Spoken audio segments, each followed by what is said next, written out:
left to do the things that I would like to do.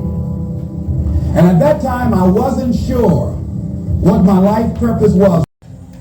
85% of the American public, according to recent studies, are going to jobs that they hate, working on jobs that do not challenge them. They get sick thinking about going. Because, see, when you go to a job and you already know how... So let's look at how we can begin to take some steps to restructure that fear, to begin to expand our visions of ourselves, to begin to increase our self-esteem. Webster said that self-esteem means confidence and satisfaction in one's... Whatever you have produced, it came out of you as a result of the kind of person that you have become. It's a result of your choices. It's a result of your consciousness. Now you have to ask yourself, are you satisfied with what you have produced? Is this what you want? Would you like for things to be better than this? Do you believe that you deserve better than this? Are you content? This is if you don't have to do anything else. That you've already resigned yourself in life and say, well, I'm happy. I'm not starving like the people in Calcutta. Are you allowing yourself to get off the hook like that? Or do you believe somewhere in the back of your mind or in your heart that there's some other great work for you to do? There's something else that life has for you. And that's why you're here. How do we handle this fear factor? How do we increase our self-esteem? You have to begin to fortify yourself. This man, after flopping and failing and losing thousands of dollars and feeling stupid and dumb and having people take advantage of me because of what I didn't know, I had to talk to myself because people said to me that I was dumb. And somewhere in the back of my mind, I was saying, you're right, look at what I've done. I had to say, no, Les. Hey, come on, man, get yourself together. You can handle this, you just haven't figured it out yet. It's all right, this is your training. Take some seminars, workshop, read some books on how to manage your business. Change the way you see yourself and begin to tend to the personal details. Understand that nobody's going to take care of your business better than you. And when I start changing that kind of mindset of beating myself up because of my mistakes and start looking at the possibility of my doing better, of my making the adjustment, it's a natural inclination for us to put ourselves down. Born negative, I think, in a negative consciousness because we live in a negative world. Here's some other things, ladies and gentlemen. Begin to guard your mind against negative programming. Like turn off the television. Don't watch the news. So you've got to guard the kinds of things that you put in your mind. See, if you don't program your mind will be programmed because human beings are goal-oriented.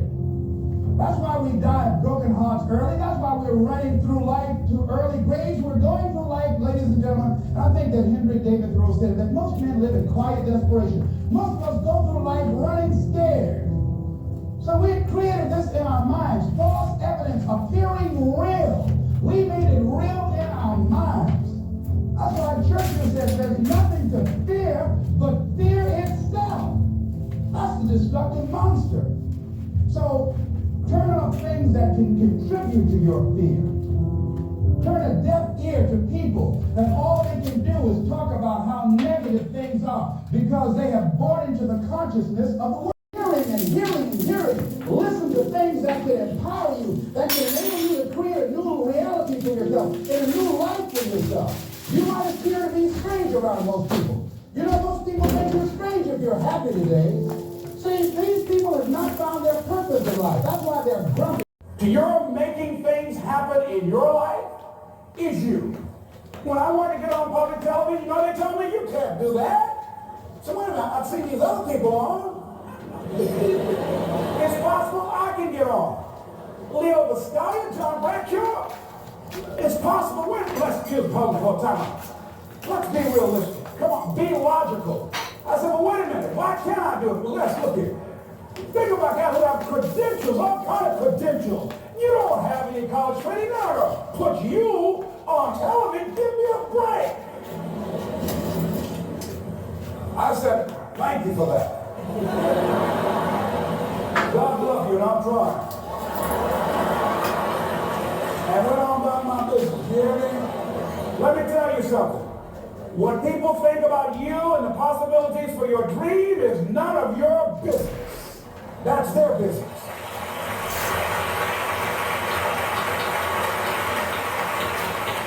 They have no imagination, ladies and gentlemen. They're living out of the past, out of their memory. The attitude is it can't be done because they haven't seen it. They're judging according to appearances. The people that are going to make it in the future, the people that are making it today, let me share something with you. History is being read, but it's also being written by people with imagination. Program. And here's something you've got to resolve. Say this to yourself every day. See, as long as you're breathing, you got a shot at your dream. That's the way I resolve. Say this, please. It's not over until I win. You got that right. Welcome, family. New year, new batch. With senior citizens, if it's to protect our ecology, if it's to create an economic renaissance, if it's just to take yourself to another level, it's you. You got to make that happen. We can point out many things that can make it inconvenient or can slow us down, but ultimately, it's on us. Next step is, not only is it possible and necessary, and it's you to live your dream, to make this greatness. When you're working on something and you put everything you have in it, and it doesn't work out, you lose your money and other people's money. It's hard. It was rough when I lost my job. And I could not find a job. It was humiliating and embarrassing, borrowing money. And then I couldn't pay the money back when I told them I... Some bad habit. Getting out of addictive situations or relationships. Or working to build a team or maybe business outside. Easy is not an option. It's hard living. Life is hard. See, it's hard when you are 49 years old, been working on a job for 17 years, and they come in and tell you you're finished and give you 1 week severance pay. And you got to start all over again. It's hard when you're married raising children and your children are calling and your husband dies. Hey man, I'm coming, chicken. Now why don't you come? We didn't even ask you to come into place, man. All you do is just drive the car, that's all. I don't know how to drive the car. Well, we're trying to get Les to come. He's chicken. Hey, I'm not driving nothing, all right? Willie, don't care about what they say, man. Leave them alone. You want to go do it? You find somebody else to drive, you drive yourself. Come on, Willie, man. Pull it, you stop. I ain't chicken. All I got to do is drive? Yeah. I said, well, that sounds simple, man. Don't go, man. He went. And the next day we read the newspaper where when they robbed the store, when they came out running to a car, the merchant, the man who owned the store, came out just shooting wildly, and he hit the driver in the head. So peer pressure didn't just start in the 90s or the 80s. It's difficult, it's challenging for kids right now. And it's going to take some easy, simple methods to help bring them out of this madness, this insanity. No. Is it hard? Yes. Let's look at what we've been doing. What has worked? What has not worked? Let's look at where we want to go. What is it that we want to produce? What is it that we want to create for our young people? And as we think about that, start experimenting with different methods and techniques and resources. It's possible that we can create an educational system that not only will test their minds with information and facts and figures, but will teach them how to think and be creative. And what does it mean to be a human being and to value human life? And how do you make relationships work? How do you bounce back from adversity? It's possible that we can give them a curriculum that will give their lives a sense of purpose and direction and meaning and teach them how to begin to know and operate on a higher level of being where they become assets to our society rather than liabilities. What if we leave here with that kind of consciousness that it's possible, as opposed to saying we have to write this generation off, that it's possible that we were born for such a time as this and that maybe someone here has the idea or the method or some plan of action or an approach that can resolve many of the problems that we're facing with young people today. Whatever we have to do to save our children, it's worth it. Other people have done it, then we can do it. We fail a lot of times, well, a lot of other folks fail, and eventually they came back and they succeeded. So it's possible we can have what we want. And we know that we want to get it, it's necessary. That we align ourselves with people that think like we do, it's necessary. We get negative, do-nothing people out of our lives, it's necessary. We never stop learning and growing and developing ourselves, it's necessary that we never give up. We know that it's you, it's me, it's being responsible for our stuff and deciding that we're going to keep on keeping on, and that we're going to find a way to win or find a way to make it happen. And we know it's hard, it's not going to be a picnic. Yes, it's hard, and we will do it hard. And once we do it hard, we go through it, we realize it was worth it. And once you discover it was worth it, it is done. It's done.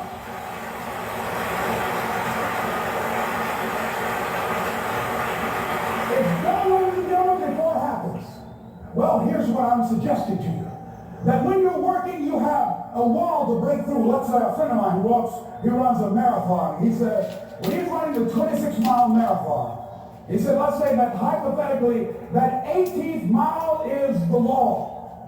He said, Les, when you get there and you're running, he says, everything in you is telling you to stop, to give up. Every muscle is aching. And you're saying to yourself, I can't do it.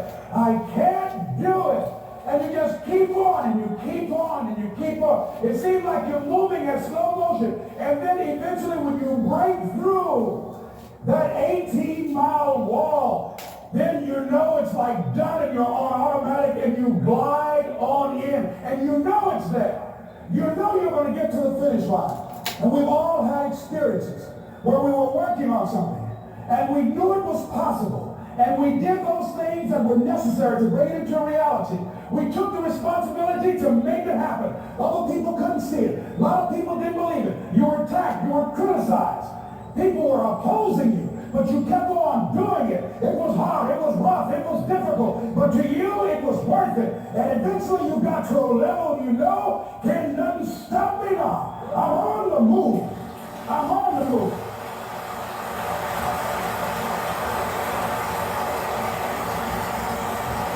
Finally, I'm thinking about a friend of mine who is no longer operating on this dimension. His name is Jack Bowler. He had this vision of a church that would serve various types of needs for people, that supportive needs and helping them in recovery from drugs and alcohol and whatever addictions that they might be involved in. And he was known for bringing in different kinds of speakers. And over a year ago, he was diagnosed as having cancer, and he announced to his congregation that he's going to be taking chemotherapy, and that there was a possibility that the cancer would go in remission, and he was optimistic about that. And sure enough, it did for a year. And one of the things Jack always talked about is that he wanted to have his funeral while he lived. And so he invited a few friends, Wayne Dyer and myself and a few other speakers. He didn't tell us why we were there, but once we gathered there, the church, they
Whew, that was a run. So we do that. We run supermarket and